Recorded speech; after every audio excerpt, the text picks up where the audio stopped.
Until like almost 2 weeks ago, a week ago now, on the Taurus new moon, I was supposed to be working on my book proposal, and I was. The book is called Self Centered.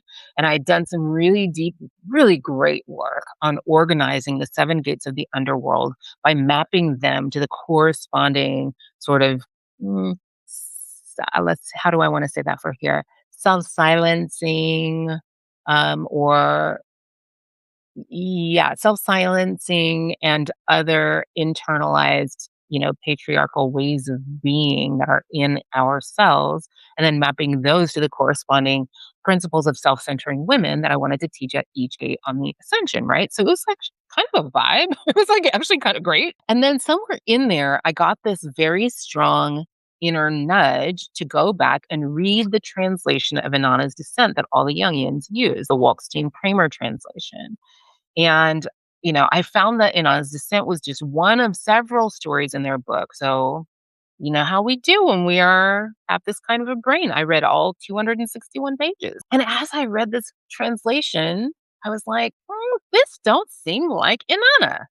It was like if I started using AI to post a bunch of posts. Joy, Nick, everybody else in here and on my email list would be like, this Tara didn't write this because Tara would not say this.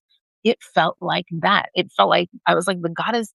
I've been talking to the goddess. She didn't. This is not her because I know she would never say this. The descent story was powerful, but there were all these little hints of uh power, the patriarchal power trips up in there. First, I saw that there was like a dowry that had been paid.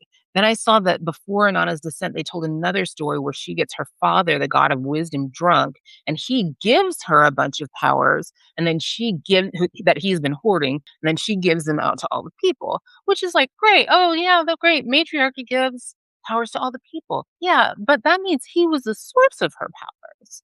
They were like his drunken gift to her that she tricked him into giving. And I was like, "This kind of bullshit." I call bullshit. In that story, there's even a bit where he gifts her the universal cosmic power to kiss the phallus. I was like, this is not her. Now, I already knew the history. I knew that she existed way before men started trying to possess and control property and women and children. So she existed before patriarchy was even a thing. Because back then men didn't actually know that children were theirs. They thought they just kind of came out of the women. And I knew that her story had been edited and rewritten and eroded over time until she was turned into like all of these little male centered goddesses of later cultures.